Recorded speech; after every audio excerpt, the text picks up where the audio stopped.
అంతరిక్ష ప్రయోగాలకు ఉపయోగపడే స్వదేశీ మైక్రో ప్రాసెసర్ను భారత అంతరిక్ష పరిశోధన సంస్థ మరియు ఐఐటి మద్రాస్ కలిసి రూపొందించాయి. ఈ చిప్ను RIS-CV control for space applications గా పిలుస్తున్నారు. కమాండ్ అండ్ కంట్రోల్ సిస్టమ్లలో అంతరిక్ష ప్రయోగాల్లో ఉపయోగపడే ఈ చిప్ను IIT Madras director V Kamakoti నేతృత్వంలో శక్తి ప్రాజెక్టు కింద అభివృద్ధి చేశారు.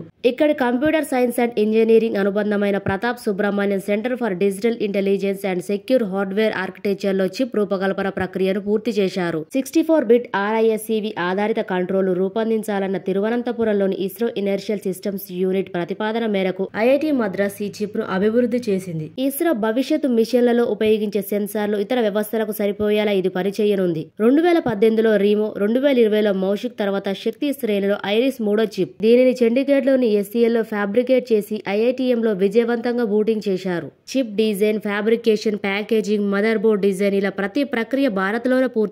మేక్ ఇన్ ఇండియాలో ఇది కీలక ముందడుగని కామకోటి తెలిపారు. కార్మికులు లేకుండా, ఇటుకలు వాడకుండా 3D ప్రింటర్ టెక్నాలజీతో ఇంటిని నిర్మించారు. ఐఐటి మద్రాస్ ఇంక్యుబేటర్ సాధించిన ఘనత ఇది.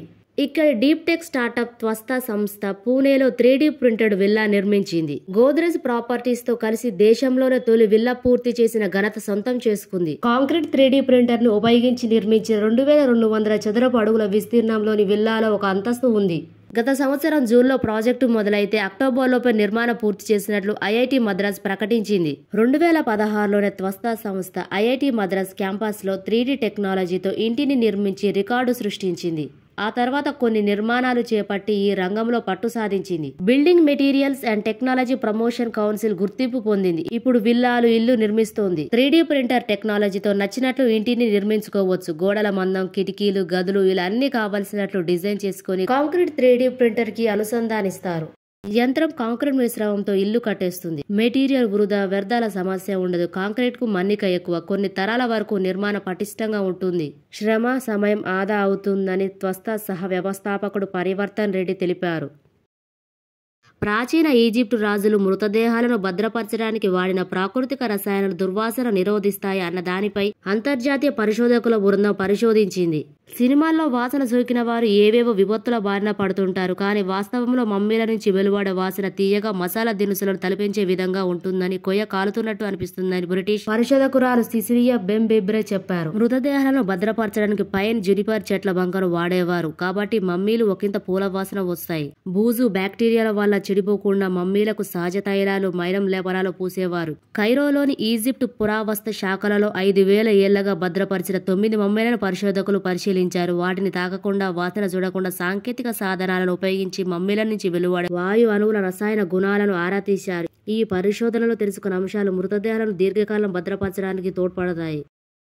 చేతి కదలికలు, మెదడు మధ్య సాగే సంకేతాలను బ్రిటన్ శాస్త్రవేత్తలు కనుగొన్నారు. తద్వారా సహజసిద్ధ నియంత్రణతో కూడిన కృత్రిమ అవయవాలను తయారు చేసే అవకాశం ఉంది. ప్రపంచవ్యాప్తంగా లక్షల మంది జీవితాల్లో ఇవి మార్పు తెస్తాయని పరిశోధకులు తెలిపారు. ప్రస్తుతం వాడుతున్న కృత్రిమ అవయవాలు తమ కదలికలు, నియంత్రణ అవసరాలకు అనుగుణంగా సహజసిద్ధ పద్ధతిలో స్పందించడం లేదన్న కారణంతో కొందరు వాటి వాడకాన్ని నిలిపివేస్తున్నారు. ఈ నేపథ్యంలో కృత్రిమ అవయవాల నమూనాకు ప్రత్యామ్నాయాన్ని గుర్తించేందుకు లండన్లోని ఇంపీరియల్ కాలేజీ శాస్త్రవేత్తలు పరిశోధన చేపట్టారు. ఇందులో భాగంగా సినర్జీపై దృష్టి సారించారు. వివిధ పనుల కోసం కండరాల్లో జరిగే చర్యలు, కీళ్ల కదలికల్లో ఒక సమన్వయంతో సాగే పోకడలను ఇలా పిలుస్తారు. మనం కదిలేటప్పుడు శరీరంలోని భిన్న కండరాలు, కీళ్లు ఒక క్రమ పద్ధతిలో వ్యవహరిస్తూ ఆ కదలిక సాఫీగా, సమర్థంగా సాగేలా చూస్తాయి. సమీపంలోని ఒక వస్తువు అందుకోవడానికి లేచినప్పుడు మన చెయ్యి, వేళ్లు ఒక సమన్వయ పద్ధతిలో కదులుతూ దానికి చేరువవుతాయి. ఇది యాదృచ్ఛికంగా జరిగే అంశం కాదు. దానికి ముందు కొన్ని చర్యలు చోటు చేసుకుంటాయి. దీని గుట్టును శాస్త్రవేత్తలు విప్పారు. చేతి కదలికల పోకడలు వెన్నపూసలోని మోటో న్యూరాల స్థాయిలో జరిగే సినర్జీల మధ్య సమన్వయం ఉంటుందని గుర్తించారు. మనం చేతిని కదిలించే తీరుకు మూలాలు మన నాడి వ్యవస్థలోని భిన్న పోకడల్లో ఉంటాయని గుర్తించారు. కండరాల కదలికలను నియంత్రించే వెన్నపూస నాడీ కణాల చర్యల వల్ల ఏర్పడే విద్యుత్ సంకేతాలను చదవడం ద్వారా వీటి తీరుతెన్నులను శాస్త్రవేత్తలు గుర్తించారు. ఈ పోకడల ఆధారంగా నియంత్రించడానికి వీలైన ఒక బయోనిక్ హస్తాన్ని శాస్త్రవేత్తలు రూపొందించారు. సహజ సిద్ధమైన హస్తం ప్రదర్శించే ఒడుపు, నేర్పును అనుకరించేలా దీని యాక్చువేటర్లను రూపొందించారు. తద్వారా అనేక రకాల కదలికలు చేసేలా తీర్చిదిద్దారు. ఇందుకోసం బయో ఇంజనీరింగ్, రోబోటిక్ పరిజ్ఞానాన్ని కలగలిపారు. మొత్తం మీద ఈ సాధనం ద్వారా మానవ అవయవాన్ని చాలా దగ్గరగా అనుకరించే చేతిని సిద్ధం చేశారు. ఇందులో మరింత సహజసిద్ధమైన కదలికలు, సమన్వయంతో కూడిన నియంత్రణ సాధ్యమైంది. 3 కృత్రిమ అవయవ వినియోగదారులపై ఈ డిజైన్ను పరీక్షించారు. ప్రస్తుత నమూనాల కన్నా మెరుగ్గా ఈ అవయవాలను వారు నియంత్రించగలుగుతున్నారని వెల్లడైంది. వస్తువులను పట్టుకోవడం వంటివి మరింత సులువుగా చేయగలుగుతున్నారు. ఆర్టిఫిషియల్ ఇంటెలిజెన్స్ తో పనిచేసే కొత్త స్మార్ట్ వస్త్రాన్ని హాంకాంగ్ పాలిటెక్నిక్ యూనివర్సిటీ పరిశోధకులు రూపొందించారు. దీనిని ధరించే వారికి అనుగుణంగా తనకు తాను వేడి, చల్లదనాన్ని సరి చేసుకోవడం దీని ప్రత్యేకత. ఇందులో గ్రాహకాలతో పాటు వేడిని పుట్టించే, చల్లబరిచే దారాలు ఉంటాయి. నొప్పులు తగ్గడానికి, వెచ్చగా ఉండటానికి సహాయపడే ఈటింగ్ ప్యాడ్స్, ఎలక్ట్రానిక్ బ్లాంకెట్స్ వంటి వాటిల్లో ఎలక్ట్రానిక్ వస్త్రాలను వాడుతూనే ఉంటారు. అయితే ఎక్కువసేపు ఉపయోగిస్తే ఇబ్బందులు ఉండవచ్చు. ముఖ్యంగా వేడి అంతగా తెలియని వృద్ధుల్లో చర్మం కాలటం వంటి తీవ్ర సమస్యలు కారణం కావచ్చు. ఇటువంటి సమస్యలు తలెత్తకుండా హాంకాంగ్ పరిశోధకుల బృందం AI ఆధారిత వ్యవస్థ ఉష్ణోగ్రతకు రంగులు మారే దారాలతో ఈ వినూత్న వస్త్రాన్ని రూపొందించింది. అంతేకాదు దీంతో స్మార్ట్ జాకెట్ ను తయారు చేసింది. ఇందులో వేడిని పుట్టించే వెండిపూత దారంతో పాటు వేడికి రంగులు మారే మరో 2 దారాలు ఉంటాయి. వెండిపూత దారం జాకెట్ ను వేడిగా ఉంచుతుంది. అదే సమయంలో సాంప్రదాయ కార్బన్ పోచల పదార్థాలతో పోలిస్తే పలుచగా, మృదువుగాను ఉంటుంది. ఉష్ణోగ్రత 30 డిగ్రీల సెల్సియస్ కన్నా మించితే ఒక దారం వైలెట్ కలర్ నుంచి లేత గులాబీ రంగులోకి మారుతుంది. మరో రకం దారం చీకట్లో ఉన్నప్పుడు ఆయా ఉష్ణోగ్రతలను బట్టి నీలి, పసుపు, ఎరుపు రంగుల్లోకి మారుతుంది. నీలి రంగు 30 డిగ్రీల సెల్సియస్, పసుపు రంగు 40 డిగ్రీల సెల్సియస్, ఎరుపు రంగు 50 డిగ్రీల సెల్సియస్. ఈ రంగుల ద్వారా ఉష్ణోగ్రతలను గుర్తించవచ్చు. ఇక జాకెట్లో అమర్చిన AI వ్యవస్థ ఎవరికి ఎంత ఉష్ణోగ్రత సరిపోతుందో అంచనా వేసి సరిగ్గా అలాగే ఉండేలా నిర్ణయిస్తుంది. భవిష్యత్తులో ఈ పరిజ్ఞానం కారు సీట్లు, స్మార్ట్ ఫర్నిచర్, స్పేస్ సూట్ల వంటి వాటికి ఉపయోగపడగలదని భావిస్తున్నారు. పాలల్లో బర్డ్ ఫ్లూ వైరస్ ను చంపడానికి ప్యాస్చరైజేషన్ పద్ధతిని విస్తృతంగా వాడుతున్నారు. అయితే దీనికి ఖర్చు ఎక్కువగా అవుతుంది. పెద్ద డైరీలో 50% మాత్రం సంస్థల వ్యర్థ పాలను, అంటే మనుషుల వాడకం కోసం విక్రయించడానికి వీలైన ముర్రుపాలు, యాంటీబయాటిక్ వంటి మందులతో చికిత్స చేసిన ఆవు పాల వంటి వాటిని ప్యాస్చరైజ్ చేస్తున్నాయి. అందువల్ల పాలలోని H5N1 విస్తరించే ముప్పు పొంచి ఉంటుంది. దీన్ని దృష్టిలో పెట్టుకుని యూనివర్సిటీ ఆఫ్ కాలిఫోర్నియా పరిశోధకులు ప్యాస్చరైజేషన్ కి ప్రత్యామ్నాయాన్ని గుర్తించారు. పాలను ఆమ్లీకరిస్తే వైరస్ చనిపోయేలా చేయవచ్చని గుర్తించారు. సిట్రిక్ యాసిడ్లతో పాల ఆమ్ల గుణాన్ని 4.1 నుంచి 4.2 వరకు తీసుకువస్తే వైరస్ సమర్థంగా నిర్వీర్యం అవుతున్నట్టు కనుగొన్నారు. ప్యాస్చరైజేషన్ కి ఇది చవకైన ప్రత్యామ్నాయం కాగలదని భావిస్తున్నారు. న్యూ మెక్సికో యూనివర్సిటీ పరిశోధకులు మెదడులోనూ సూక్ష్మ ప్లాస్టిక్ రేణువులు ఉన్నట్లు గుర్తించారు. అది కిడ్నీ కాలేయంలో కన్నా మరింత ఎక్కువ మోతాదులో ఉన్నట్టు గుర్తించారు. పైగా రోజురోజుకి వీటి మోతాదు ఎక్కువ అవుతుంది. 2016లో మరణించిన వారి మెదడులో కన్నా 2024లో మరణించిన వారి మెదడులో సుమారు 50% ఎక్కువగా సూక్ష్మ ప్లాస్టిక్ రేణువులు ఉన్నట్లు తేలింది. ఇది నమ్మశక్యం కాని పరిస్థితి అని, నిజంగా ఆందోళనకరమైన విషయమని పరిశోధకులు చెబుతున్నారు. ఈ రేణువులు సూక్ష్మ రక్తనాళాల రక్త ప్రవాహానికి అడ్డు తగలొచ్చని, మెదడులోని నాడీ కణాల మధ్య అనుసంధానాల్లో జోక్యం చేసుకునే ప్రమాదం ఉందని భావిస్తున్నారు. మెదడులో ప్రోటీన్ త్వరగా పోగుపడడానికి బీజం వేయవచ్చని అనుకుంటున్నారు.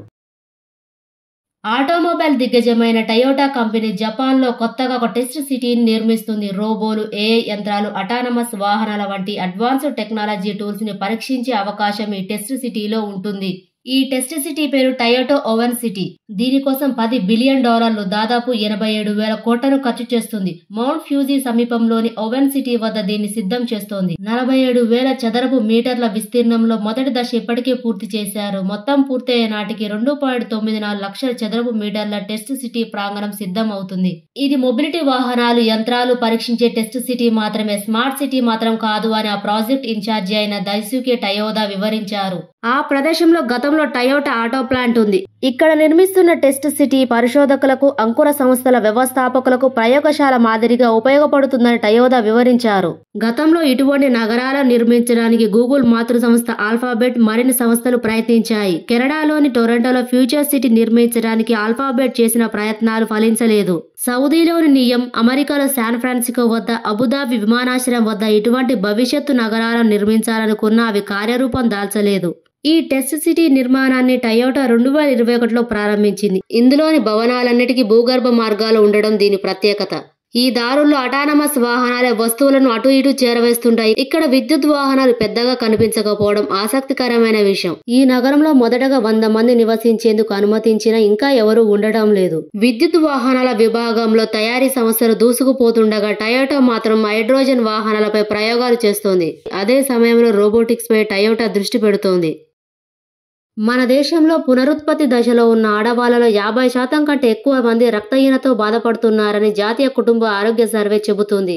ఇందుకు ప్రధానంగా ఐరన్ లోపమే కారణం. దాంతో ఈ పోషకం అధికంగా ఉండే ఆహారం తీసుకోమని వైద్యులు సూచిస్తారు. ఒకప్పుడు కంబోడియా దేశం తీవ్ర ఆరోగ్య సమస్యలో ఎనీమియా ఒకటి. ముఖ్యంగా స్త్రీలు, పిల్లలు రక్తహీనత బారిన పడి ప్రాణాలు పోగొట్టుకున్న సంఘటనలు అక్కడ జరిగాయి. ఆ పరిస్థితి కెనేడియన్ ఎపిడెమియాలజిస్ట్ క్రిస్టోఫర్ చార్లెస్ ని కదిలించింది. పరిష్కారం కోసం హ్యాపీ ఫిష్ గా పిలిచే ఒక ఇనుప చేపను తయారు చేశారట. ఆ దేశ జానపద కథల్లో అదృష్ట దేవతగా చెప్పే ట్రైకాంట్రోప్ చేపను పోలి ఉండేలా దీన్ని రూపొందించారు. వంటకం ఉడికే పాత్రలో దీన్ని వేసి ఒక 10 నిమిషాలు ఉంచితే చాలు. ఇందులోని ఐరన్ ఆ పదార్థాల్లో చేరుతుంది. అలా శరీరానికి సరిపడా ఐరన్ అందుతుంది. ఈ చేపను కడిగి పెట్టుకుని ఎన్నిసార్లైనా వాడుకోవచ్చు.